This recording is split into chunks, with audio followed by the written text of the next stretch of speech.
अगर तुम सिर्फ कामयाब होने के सपनों में खोए हो और अपना कीमती समय सिर्फ उन सपनों को देखने में ही बिता रहे हो तो तुम कभी भी कामयाब नहीं हो पाओगे।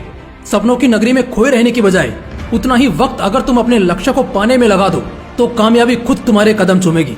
ये सुनहरे शब्द उस महान शख्सियत के हैं जो इस इंसानी दुनिया में बस 32 साल ही जिया, लेकिन जिया तो क्या जिया, इतनी सी जिंदगी में उसने ऐसे ऐसे कारनामे किए, ऐसे ऐसे कीर्तिमान रचे जिसकी कोई तुलना ही नहीं है। उसका एक पंच इतना तेज और पावरफुल होता था कि ईंट के टुकड़े हो जाते थे। आप समझ चुके होंगे कि आज की कहानी किस शख्स के ऊपर होने वाली है। दोस्तों, उस शख्स का नाम है ब्रूस ली। आज इस बंदे की कहानी सुनकर आपके रोंगटे खड़े हो जाएंगे। कहते हैं कि एक इंसान औसतन 70 से 80 साल जीता है, कई लोग तो 90 या उससे भी ज्यादा जीते हैं। लेकिन क्या ज्यादा साल जीना ही किसी इंसान को कीमती बनाता है, उसको नई पहचान दिलाता है, उसे महान बनाता है? नहीं, कोई इंसान महान तब कहलाता है जब उसके द्वारा किए गए कर्मों से इंसानियत को कुछ सीख मिलती है, जब उसके विचारों से प्रेरित होकर लोग नेक काम करते हैं। अडानी और अंबानी से धन दौलत कम होने के बावजूद भी टाटा को महान क्यों कहा जाता है? क्या इसलिए क्योंकि उनकी उम्र ज्यादा है, वो इन सबसे सीनियर हैं? नहीं, टाटा महान इसलिए हैं क्योंकि उनके कार्य महान है। उनके विचारों से करोड़ों लोग प्रेरणा लेते हैं। आज की इस कहानी का जो हीरो है ना, उससे भी आज आप बहुत कुछ सीखोगे। तो चलिए शुरू करते हैं। 27 नवंबर 1940 को अमेरिका में जन्म हुआ और 20 जुलाई 1973 को हांगकांग में मृत्यु। जन्म और मृत्यु के बीच बस 32 साल के इस छोटे से टाइम स्पैन में लिखी हुई है ब्रूस ली की कहानी। मगर इस छोटे से टाइम स्पैन में जो कुछ इसने अचीव किया है, जो कुछ इसने दुनिया को सिखाया है, वो अविश्वसनीय है। इंसान की विल पावर को या उसकी सीमा को लांघ करके अगर किसी ने जांचा है ना, तो वो यही बंदा है। इस छोटी सी जिंदगी में टाइम के इम्पोर्टेंस को अगर किसी ने बखूबी जाना है तो वो यही बंदा है। एक आउटसाइडर होके भी लोगों का दिल जीत के मेन स्ट्रीम में सबसे बड़ा हीरो बनना अगर किसी ने सिखाया है तो वो यही बंदा है। ब्रूस ली सिर्फ एक नाम नहीं है, ये इतिहास से जुड़ा वो पन्ना है जिसे कोई भी नहीं मिटा सकता। जब तक इस धरती पर इंसानियत का वजूद है, ब्रूस ली यह नाम हमेशा इस दुनिया में गूंजता रहेगा। दोस्तों, ब्रूस ली का जब भी जिक्र होता है तब हमें लगता है कि वो एक बहुत ही बेहतरीन मार्शल आर्टिस्ट थे, फिल्मी दुनिया में अपने समय के सबसे बड़े हीरो थे। लेकिन नहीं, ब्रूस ली की जिंदगी इन सबसे बढ़कर थी। ब्रूस ली इतिहास के उन चुनिंदा लोगों में से एक है जिनका द ग्रेट बनने का सफर जन्म के बाद से ही शुरू हो गया था। जब वो 3 महीने के थे उसी वक्त उन्हें पिक्चर में काम मिल गया। 6 साल की उम्र तक उन्होंने चाइल्ड आर्टिस्ट के तौर पर 20 फिल्मों में काम कर लिया था। यह तो कुछ भी नहीं, वो इतने पैशनेट इंसान थे कि उन्हें हर चीज में दिलचस्पी थी। वो भी इस कदर कि वो जो कुछ भी करना चाहते उसमें वो मिस्टर परफेक्ट बनना पसंद करते। परफेक्शन के लिए वो अपने विल पावर की सीमाओं तक को लांघ लेते थे, मानो उन्हें परफेक्शन से रत्ती भर भी कम मंजूर नहीं था। उन्होंने फिल्मी करियर के साथ ही डांस भी सीखा और उनकी विल पावर इतनी मजबूत थी कि उन्होंने डांस न सिर्फ सीखा बल्कि उसमें परफेक्शन हासिल करके कई बड़े डांस कंपटीशन जीत लिए। जब वो हांगकांग में स्कूली पढ़ाई कर रहे थे तो वहाँ पर एक ब्रिटिश कॉलोनी हुआ करती थी, इसलिए जब वो स्कूल जाते तो ब्रिटिश स्टूडेंट्स उनके साथ बहुत ही बुरा व्यवहार करते, उन्हें मारते थे। उनके साथ इतना भेदभाव हुआ कि उनकी सहनशीलता की दीवार टूट चुकी थी। इसलिए उसने पूरे पैशन के साथ कुंफू सीखा और उसके बाद अपने दोस्त और साथियों के साथ ब्रिटिश स्टूडेंट्स को कूटना शुरू कर दिया। इस तरह वो एक वायलेंट इंसान बन गए। उन्होंने कई स्ट्रीट गैंग्स को ज्वाइन किया। लेकिन वो कहते हैं ना कि कोई नेक इंसान कितने भी बड़े दलदल में क्यों ना फंसा हो, वो उससे बाहर निकलने का रास्ता खुद ही ढूंढ लेता है। वो उस दलदल से बाहर निकला और आगे चलकर कुंफू में उसने क्या कारनामे किए थे उससे दुनिया आज भी वाकिफ है। लेकिन ब्रूस ली का असली पैशन कुंफू नहीं था, उनका असली पैशन तो फिल्मों में ही था।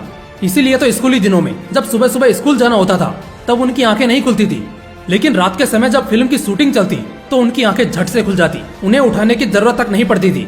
फिल्मी दुनिया के प्रति उनका लगाव इतना था कि वो अपने इसी पैशन को फॉलो करने के लिए जेब में मात्र $100 लेके अमेरिका रवाना हो गए।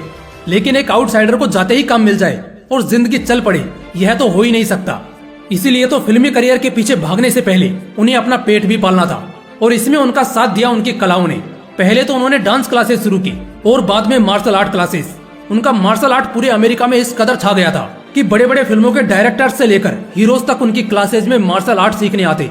उनकी इस कला को देखकर कई फिल्म प्रोड्यूसर्स ने उन्हें छोटे मोटे रोल दिए, लेकिन उनकी एक्टिंग की खूबी देखकर उन्हें कभी भी एक हीरो का रोल नहीं दिया गया, क्योंकि वो चाइनीज थे। उन लोगों को यह जरा भी मंजूर नहीं था कि कोई बाहर का इंसान आके हमारी इंडस्ट्री पर राज करे। लेकिन ब्रूस ली ने जितने भी छोटे मोटे रोल निभाए थे, उनकी स्किल्स को देखकर लोग उनके फैन बनते जा रहे थे। उनकी फैन फॉलोइंग तेजी से बढ़ने लगी थी। इसी को देखकर उन्हें फिल्मों में काम मिलना बंद हो गया। वो वापस हांगकांग लौट आए। यहाँ उन्होंने एक फिल्म साइन की जिसका नाम था द बिग बॉस। फिल्म के नाम की तरह ही वो अपनी इस फिल्म से फिल्मी दुनिया के बिग बॉस बन चुके थे। यही फिल्म जब अमेरिका में रिलीज हुई तब अमेरिकन लोग ब्रूस ली के दीवाने हो चुके थे। इसके बाद उनकी जो भी फिल्म रिलीज हुई वो एक नया रिकॉर्ड सेट करती चली गई। ना चाहते हुए भी मन में जलन की आग लिए अमेरिकन फिल्म प्रोड्यूसर को ब्रूस ली को एक हीरो के तौर पर कास्ट करना पड़ा। और फिर क्या था, ब्रूस ली ने वहाँ भी धूम मचा दी।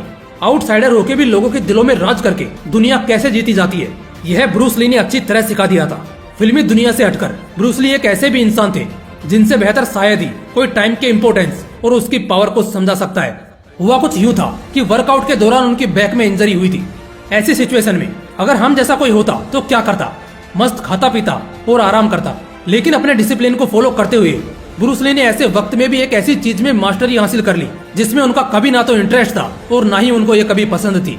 उन्होंने ऐसे वक्त में राइटिंग करना शुरू कर दिया। वो भी ऐसी वैसी राइटिंग नहीं, वो किसी प्रोफेशनल राइटर से भी अच्छी राइटिंग करना सीख गए थे। यह सिखाता है कि ऐसा जरूरी नहीं है कि इंसान को किसी चीज में इंटरेस्ट हो तभी वो उसमें सफल हो सकता है।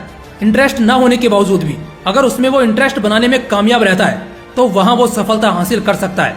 इतना सब सिखाने के बाद, इतनी सफलता हासिल करने के बाद 20 जुलाई 1973 को सिर्फ 32 साल की उम्र में रहस्यमय ढंग से उनकी मौत हो गई और उन्होंने इस दुनिया को अलविदा कह दिया। लेकिन 32 साल की इतनी सी जिंदगी में ब्रूस ली ने ऐसा क्या किया था जिससे दुनिया इनसे इतनी इंस्पायर होती है। लोग इनके विचारों को गंभीरता से लेते हैं और उनको फॉलो करते हैं। ब्रूस ली को इस दुनिया को छोड़े लगभग 50 साल गुजर चुके हैं, लेकिन आज भी उनकी कला को लोग पूरी तरह से नहीं समझ सके। क्या ब्रूस ली के पास कोई जादुई शक्ति थी? क्या वो जादूगर थे? शायद हाँ, लेकिन उनका जादू आज तक कोई समझ नहीं सका और समझे भी कैसे। प्रकृति से मिली इतनी सी जिंदगी में इतना सब कुछ हासिल करना, वो भी अव्वल नंबर से, मुझे नहीं लगता पूरे इंसानी इतिहास में किसी ने ऐसा किया होगा। इतिहास में दर्ज कई शख्सियतों की तरह ही ब्रूस ली की जीवन गाथा भी बहुत कुछ सिखाती है। लेकिन ब्रूस ली की जिंदगी की एक बात है जो हमें बाकी किसी भी इंसान की जीवन गाथा से शायद ही सीखने को मिल सकती है, वो है खुद की शक्तियों को पहचानना। ब्रूस ली ने खुद प्रूव किया है कि हम हमारी विल पावर और समय के महत्व को अगर समझे तो लाइफ में जो चाहे वो हासिल कर सकते हैं, उस वक्त फिर चाहे हमारी जिंदगी का आखिरी घंटा ही क्यों ना बचाओ। दोस्तों, तुम्हें अगर कुछ उखाड़ना है तो टाइम की पावर को समझो, उसकी कदर करो। टिक टिक करके घड़ी का कांटा जैसे आगे बढ़ रहा है, वो ये नहीं कह रहा है कि टाइम बढ़ रहा है, बल्कि वो ये कह रहा है कि तुम्हारा टाइम मेरे हर कदम के साथ कम होता जा रहा है। उसी तरह खुद की विल पावर को समझो। तुम्हारा शरीर कोई मामूली मशीन नहीं है, यह इतना पावरफुल है कि तुम जो चाहो वो इससे करवा सकते हो। इसके लिए जरूरत है तो बस एक चीज की, अपने आप पर विश्वास रखने की। अगर तुम्हें खुद की पावर पर विश्वास है ना, तो तुम्हें कोई नहीं हरा सकता। जो चाहो तुम कर सकते हो, बस खुद पर विश्वास रखो। अगर आपके मन में खुद के प्रति और वक्त के प्रति जरा सी भी इज्जत बढ़ी हो, जरा सा भी लगाओ कि टाइम से ज्यादा इम्पोर्टेंट और खुद से ज्यादा पावरफुल दूसरा कोई नहीं है, तो वीडियो को जितना हो सके उतना शेयर कीजिए। बाकी मिलते हैं अगली वीडियो में। जय हिंद, वंदे मातरम।